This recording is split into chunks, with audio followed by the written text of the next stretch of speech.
శ్రీ మహాగణాధిపతయే నమ.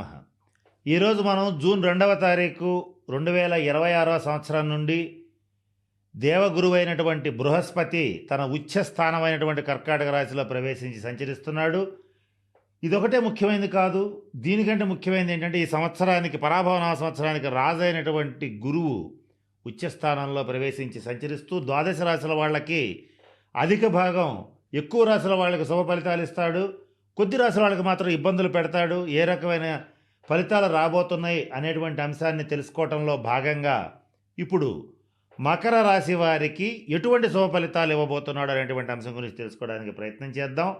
ఇక్కడ ఇది తెలుసుకోబోయే ముందు ఇంకో రెండు విషయాలు కూడా తెలుసుకోవాలి. అదేంటంటే గత కొన్ని నెలలుగా కాలసర్పదోషం అనేటువంటిది గోచార రీత్యా జరుగుతూ ఉంది.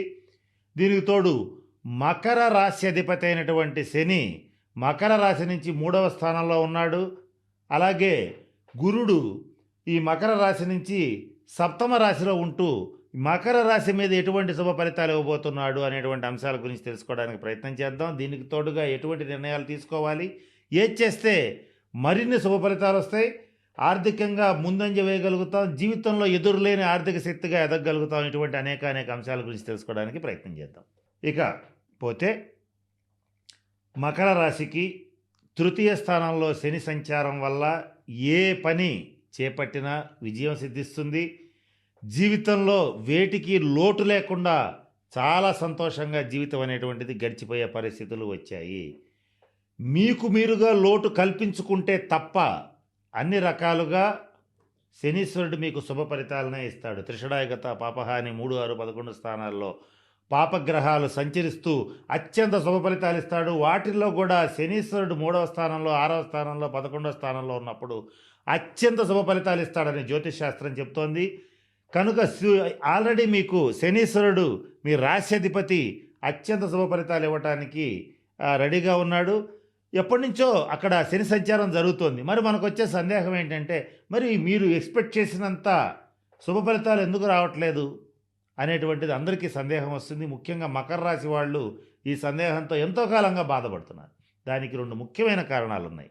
అదేమిటంటే గురుబలం లేదు, అది జూన్ 2 నుంచి మొదలవుతోంది. ఇది ముఖ్యమైనది, మొట్టమొదటిది.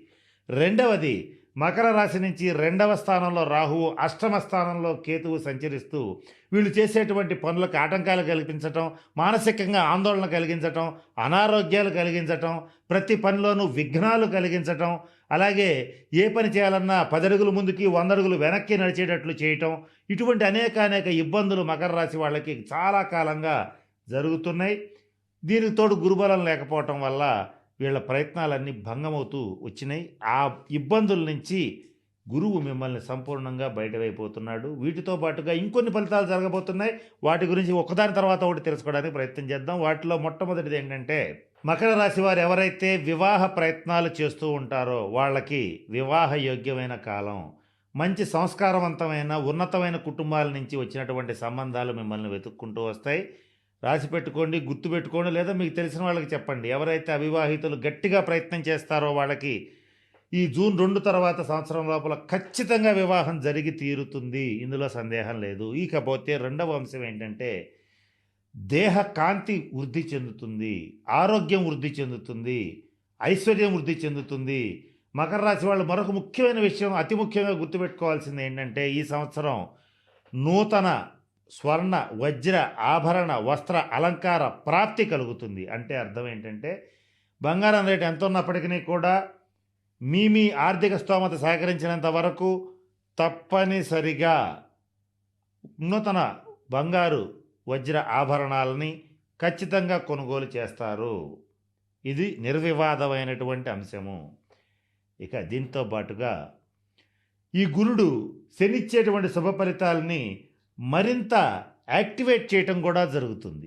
దీనివల్ల మకర రాశి వాళ్ళకి జీవితంలో ఒక మంచి బ్రేక్ రాబోతోంది.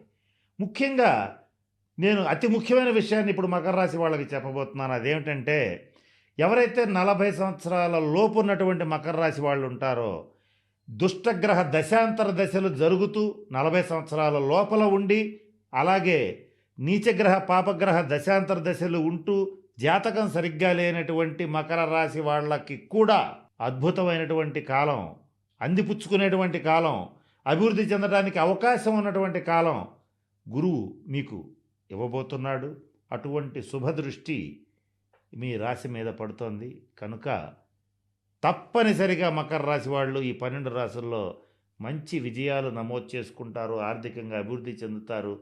దేహకాంతి పెరుగుతుంది, ఆరోగ్యం పెరుగుతుంది, మీ మాటకి విలువ పెరుగుతుంది, సమాజంలో కీర్తి ప్రతిష్టలు పెరుగుతాయి. సమాజంలో ఉన్నతమైనటువంటి స్థానాల్లో ఉన్నటువంటి వాళ్ళు, పెద్ద పెద్దవాళ్ళు, రాజకీయ నాయకులు, వ్యాపారస్తులు, పేరు ప్రతిష్టలు ఉన్నవాళ్ళు మిమ్మల్ని ఆదరిస్తారు, మీకు అండగా నిలబడతారు.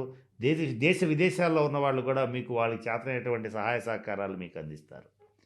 అయితే కొన్ని సందర్భాల్లో వ్యతిరేకమైనటువంటి రాహుగ్రహ ప్రభావ రీత్యా కుటుంబంలో తండ్రి గారితో భేదాభిప్రాయాలు, మీరు చేసే ప్రతి పనికి జీవిత భాగస్వామి నుంచి వ్యతిరేకత, అలాగే పిల్లల రీత్యా అంటే సంతాన రీత్యా కూడా మిమ్మల్ని తక్కువగా చూడటం, మిమ్మల్ని చులకనగా మాట్లాడటం, ఇటువంటివి అనేకం జరగబోతున్నాయి.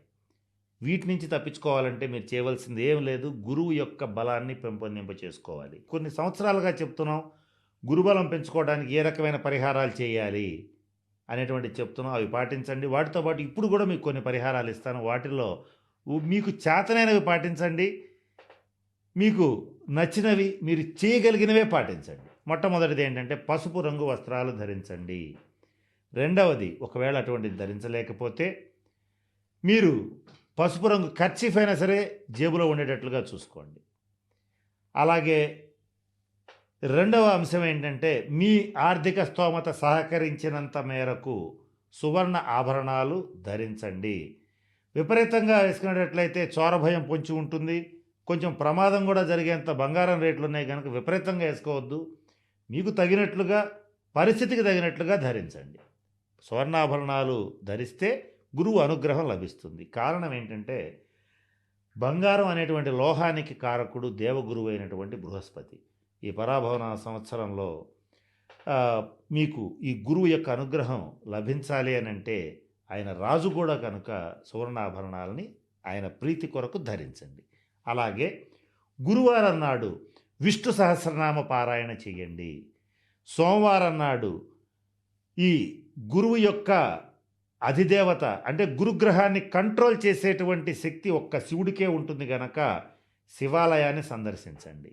అలాగే మీ దగ్గరలో ఉన్నటువంటి కొంచెం పాడుబడిన శివాలయం ఉంటే దాన్ని డెవలప్ చేయడానికి ప్రయత్నం చేయండి. దానికి మీరు ఆర్థికంగా సాయం చేసినా పర్వాలేదు, లేదా శారీరకంగా శ్రమ చేసినా పర్వాలేదు. ఎట్లయినా సరే శివానుగ్రహాన్ని సంపాదించుకుంటే గురుడు అనుగ్రహం సంపాదించినట్లే. తొలి గురువు దక్షిణామూర్తి అంటే శివుడు కనుక గురువు యొక్క అనుగ్రహాన్ని సంపాదించుకుంటే అంటే సంపాదించుకోవాలనుకుంటే శివుడి అనుగ్రహాన్ని మొట్టమొదట సంపాదించుకోవాలి. కనుక ఈ ప్రయత్నాలు దత్త చరిత్ర పారాయణ చేయండి. ప్రతి గురువారం నాడు దత్త మందిరాన్ని దర్శించండి, సద్గురువుని ఆశ్రయించండి. వీటిల్లో మీరు ఏది చేయగలిగినా, ఎన్ని చేయగలిగినా, మీ జాతకంలో ఎన్ని రకాల ఇబ్బందులున్నా ఆల్మోస్ట్ వాటన్నిటి నుంచి బయటపడి తప్పనిసరిగా ఉన్నతమైనటువంటి స్థితికి వెళ్ళి తీరతారని చెప్పడంలో సందేహం లేదు, సందేహం లేదు, సందేహం లేదు. ఇకపోతే మకర రాశి వాళ్ళు మరి ముఖ్యంగా కొన్ని జాగ్రత్తలు పాటించాలి. అదేమిటంటే మీకు ఎంత ప్రయత్నం చేసినా కూడా కుటుంబ సభ్యుల నుంచి, ముఖ్యంగా జీవిత భాగస్వామి నుంచి కానీ, తండ్రి నుంచి కానీ సహాయ సహకారాలు లభించనప్పుడు, అలాగే ఏదైనా ఒక ముఖ్యమైన పని చెయ్యాలనుకున్నప్పుడు కుటుంబ సభ్యులకి ఇంట్లో అంటే ముఖ్యంగా పిల్లల విషయం, కుటుంబ సభ్యుల్లో శుభకార్యాలు చేయాలనుకున్నప్పుడు, పిల్లలకి ఉదాహరణ చెప్పాలంటే పిల్లలకి వివాహం చేయాలనుకున్నప్పుడు, అలాగే పిల్లలకి ఉద్యోగరీత్యా వాళ్ళని సెటిల్ చేయాలనుకున్నప్పుడు ముందు మీరు ఒక పని చేసి తర్వాత చేయాలి. ఏంటంటే ఇందా నేను చెప్పిన పరిహారాల్లో ఒకటి చేసిన తర్వాతనే మీరు ఆ పనిలోకి వెళ్ళండి, అప్పుడు విజయం ఖచ్చితంగా లభిస్తుంది. దీంతో పాటుగా ప్రతి సోమవారం నాడు శివాలయాన్ని సందర్శించి రుద్రాభిషేకం జరిపించుకుంటే ఆ తర్వాత పని ప్రారంభిస్తే మీకు ఆ పనిలో విజయం తథ్యం. ఈ పరిహారాన్ని తప్పనిసరిగా మకర రాశి వాళ్ళు పాటించండి. కనుక నేను చెప్పినటువంటి అన్ని అంశాలు దృష్టిలో పెట్టుకొని మీరు అష్టైశ్వర్యాలు, భోగభాగ్యాలు, నూతన సువర్ణ ఆభరణాలు పొందుతారని మనస్ఫూర్తిగా ఆ పరమేశ్వరుని ప్రార్థిస్తూ సెలవు తీసుకుంటున్నాను. స్వస్తి.